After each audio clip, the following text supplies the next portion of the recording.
Now, nobody likes losing, but some defeats are definitely easier to take than others, and I'd say that was the case for Liverpool's 3-2 defeat to PSV Eindhoven this evening. Now, they got the opportunity to leave so many of the star players at home, didn't they, because of the position they were in the table, and also made this a really entertaining game with 5 goals involved, a bit of a thrilling first half, particularly in Eindhoven. And of course, at the end of it, yes, they do get a defeat, but they still finish top of the Champions League standings. So as I say, I think it's an easy defeat for fans to stomach, and I'm glad that Liverpool finished top in the end. I think that they ultimately deserved that. I mean, the reason that they were in a position to rest so many players today was because they've been just absolutely outstanding in the 7 games preceding this in this competition, and they haven't had it easy either in terms of the draw that they got. It could have been a trickier route for Liverpool. I mean, they've had to face Real Madrid, Bayer Leverkusen, they've had to go to Milan, they've had to go to RB Leipzig. So for them to get themselves in a position where they've won 7 out of 7 is hugely impressive. And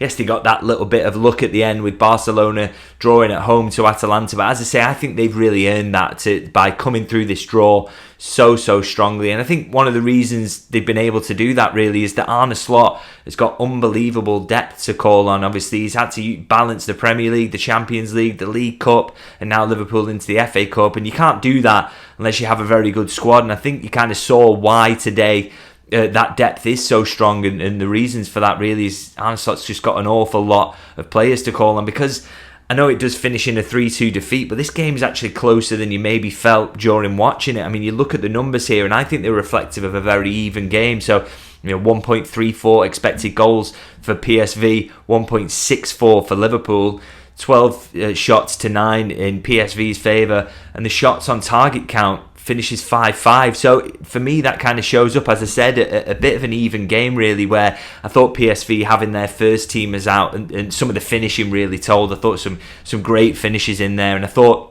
some of Liverpool's defending at times, it did look a little bit ragged, didn't it? It looked like a back four that hadn't played together, a back four that of course had Andy Robertson at centre half, as well as being quite a new back four playing together. So these little details, they do tend to have an effect. But I think you've got to say that really looking at the numbers there, a draw would have probably been a fair result. And that is still, for a second string side to go there and do that away from home in the Champions League against the Dutch champions is pretty impressive, I would say, because PSV have suffered 1 defeat in the last 55 games at home, a run that goes all the way back to November 2022.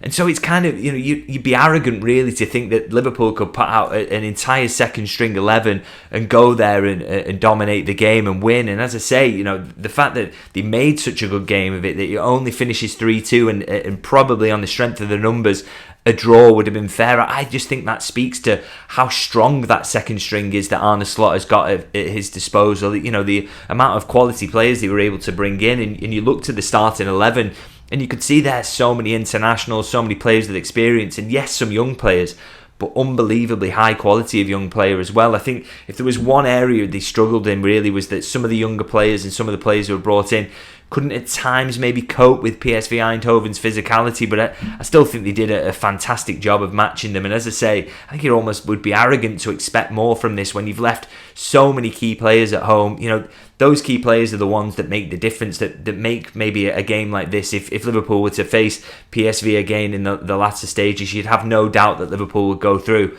But that's because they've got Mo Salah, it's because they've got Ryan Gravenberch, it's because they've got Virgil van Dijk. They are the difference makers, but they've also got a very strong squad that can go toe-to-toe with PSV in their own backyard, despite all these changes. And as I say, I just think that is hugely impressive. Now, of course, the benefits you hope of leaving so many at home today and suffering this defeat here are going to be felt on Saturday when Liverpool are going to go to Bournemouth. And of course, that's such a massive game, isn't it? And you really do hope that by leaving those lads at home, they will come into that fresh and be ready and to get, to put on what would you hope will be a statement performance, because this to me looks like one of Liverpool's toughest fixtures they've got left. But of course, looking away from those positives, I'm throwing it maybe too far ahead. I want to focus on some of the positives from tonight as well, because I thought there were actually several and a couple of individual performances that I want to pick out as well, starting with Federico Chiesa. And I've just written on my notes here about him, Joe Russell Bunny, and I think that kind of sums him up really in terms of his performance. You could see from the moment the first whistle was blown, if you had to, you couldn't see any of the names on the shirts and you had to pick out which players had a bit of a frustrating season where he struggled to get on the pitch and make an impression at his new club. And I think you would quite obviously pick out Chiesa because he was absolutely everywhere. He's kind of like a dog who'd been let off a leash for the first time, just running down, herring after everything, closing everything down, and just really energetic performance. And it's funny really because we haven't seen that much of him this season, so I feel like I'm, as a journalist, is kind of learning about him as a player because I didn't watch an awful lot of him in Italy, although I've seen him for the national team a few times, but just you don't have a really good picture of the player. And he kind of surprised me really tonight with how quick he is off the mark. He's a really, really fast player, and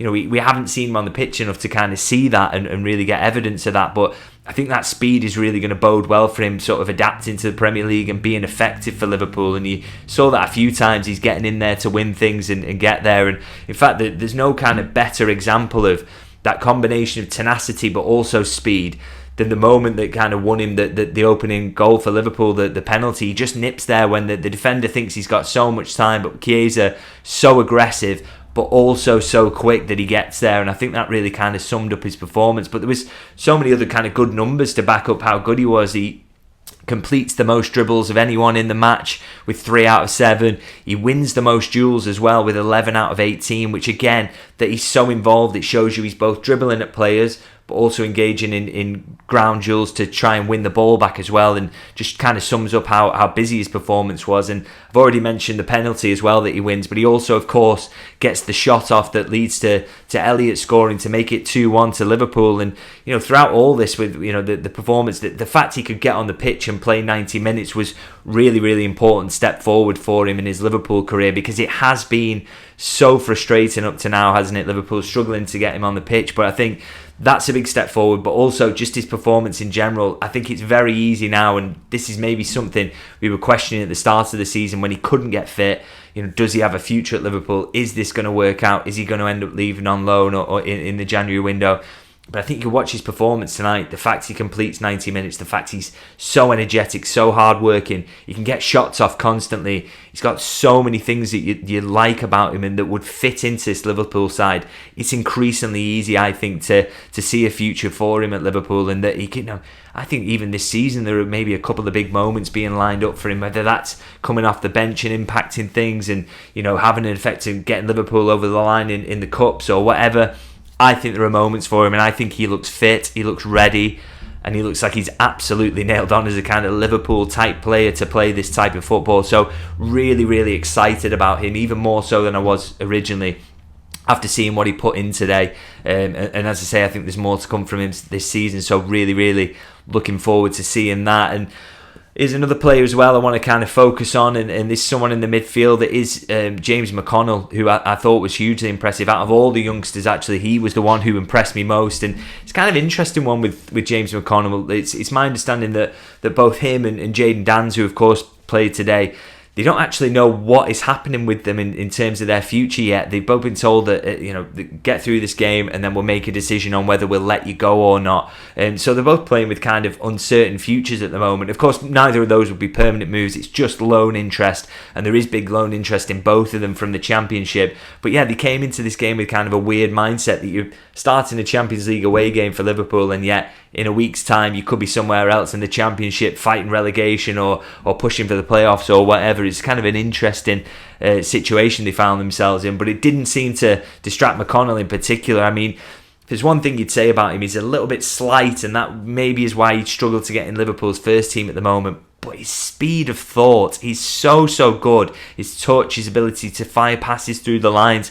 I just think every time he seems to get on the pitch, I seem to mention him, because I just think this lad's football brain is unbelievable. And I mean, I'm talking about his stature. He's still very young, isn't he? And he's going to fill out. But he doesn't let it kind of hold him back in any way either. I mean, he wins 4 out of 4 tackles, 7 out of 13 duels, and he hasn't dribbled past once. So all those defensive aspects where you think his physicality would catch him out, no chance of that. He absolutely gets there and wins his challenges. And then on the ball, 85% passing accuracy, 9 passes into the final third, and as I say, some really nice moments of intricate play that he was involved in. I just think he's an absolute class act, James McConnell, and I really think I hope he gets his loan move, because I think, yes, there might be some minutes in the FA Cup, but I think he'd be better served going out and playing football regularly. And I also think if he does that, he can just show how good he is. If he does get a move to the Championship or maybe League One, I know there are clubs in both who are really interested. I think he can really show that he's got a future at Liverpool, because, as I say, if he fills out a little bit, I just think all the qualities in terms of his footballing skills are all absolutely there. And so, yeah, really excited to see what happens. May or may not go out on loan, but either way, I want to see more of James McConnell, because I think he's a really interesting prospect. And to show that in a Champions League away game, surely he is of the level where, I don't want to see him even go into League One. I'd kind of like him to get a Championship loan if he does go. And if he stays, I want to see more of him in the FA Cup as well, because I think he's a brilliant young player and showed that again today. Now, in terms of other positives from the night, really, obviously at the start of play, you looked at those positions of the sides who Liverpool could face. Obviously, it's in that the round of 16 next, and there will be a knockout round prior to that. And you looked at it, and there were some big hitters in there, and a little bit of worry about who Liverpool might get, even though they've finished in the top two, and that should be beneficial. Maybe they would get a really difficult tie in the next round. But in the end, didn't work out too badly. The four sides who Liverpool potentially could face when they resume Champions League action is Monaco, Brest, Benfica, and PSG. Now, of course, of those, you'd say PSG may be the trickiest one. But I still think these are games that shouldn't hold any fears. I think you'd be confident of Liverpool getting through in any case, really. And as I say, PSG look the most dangerous, but their record in Europe isn't particularly fantastic. I think they showed their weaknesses when they recently played Man City as well. They had to go 2 behind, didn't they, before they kind of offered up a response and roared back into that game. So I think these are all games, really, that Liverpool can be confident when they get to the round of 16 that they can get through. And as I say, they've avoided a few big hitters who could have landed in that part of the table. So that's pretty fortunate and something for Liverpool to be happy about. And of course, the key in all of this really was to finish in the top 8 and ensure that they got that little bit of time off and didn't have to get involved in the playoffs, because they can be so draining. And in fact, there's no better example of that, really, than where Manchester City did end up finishing. Obviously, they got a little bit of a scare in their game with Club Brugge, but came through and won that in the end.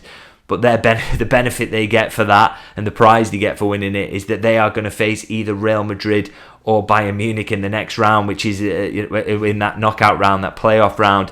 So that is an absolute nightmare for them. Now, that has got kind of a double bonus, really, for Liverpool, in that they know in that round that, if City get either Real Madrid or Bayern, that one of the big hitters in the competition is going to go out there. So that's really handy if you want to go on and win it, which Liverpool, of course, do. But there's even better news as well, which is that the second leg of that tie, with it, whether it be Bayern or Real Madrid for City, is going to land in the week where Liverpool have got their trip to the Etihad. So Manchester City are going to have kind of a grueling Champions League second leg of their playoff tie just before they welcome Liverpool to the Etihad Stadium. So I think that will be really helpful for Liverpool in terms of, they're going to have a full week off there. They can do a bit of training. They're going to have 2 free weeks actually in the build-up, just playing on the weekends. And then they go to Manchester City. You've got those grueling ties there, and they're already injury-stricken, aren't they? They're struggling this season as it is. I think that can be really, really helpful for Liverpool. And just another little bonus that has come out of tonight, even though Liverpool have been defeated. So, as I say, I think there's a lot for Liverpool supporters to be pleased about in the end, even though it's a kind of rare defeat. We're not really used to that this season, but I do think there were so many positives to take from this one. Of course, Liverpool is still top of absolutely everything. They've got fully rested players bouncing into that Bournemouth game at the weekend, and I'm really, really looking forward to that. I think it's a massive game, isn't it? But a real opportunity for Liverpool to show what they're all about and really push away, particularly as Arsenal have got Manchester City over the weekend as well. So it's a really interesting one, but I want to see Liverpool go to Bournemouth and show that there is a gap between the sides and that they can beat anyone, as good as Bournemouth are, that Liverpool can go there and show they're maybe of a slightly higher level. So really looking forward to that game. Now, of course, I'll be back for my post-match review on Saturday, so looking forward to that one. If you want to catch it and you're new to the channel, please do hit that subscribe button. And of course, it's always massively helpful if you click like on the videos as well. And do let me know in the comments what you think about all this, what you think about the potential draw that's coming up, the performance from the fringe players today, and how you see Liverpool shaping up going into Bournemouth at the weekend. Always interested to hear from you guys. So I'm going to wrap it up, and I'll see you soon.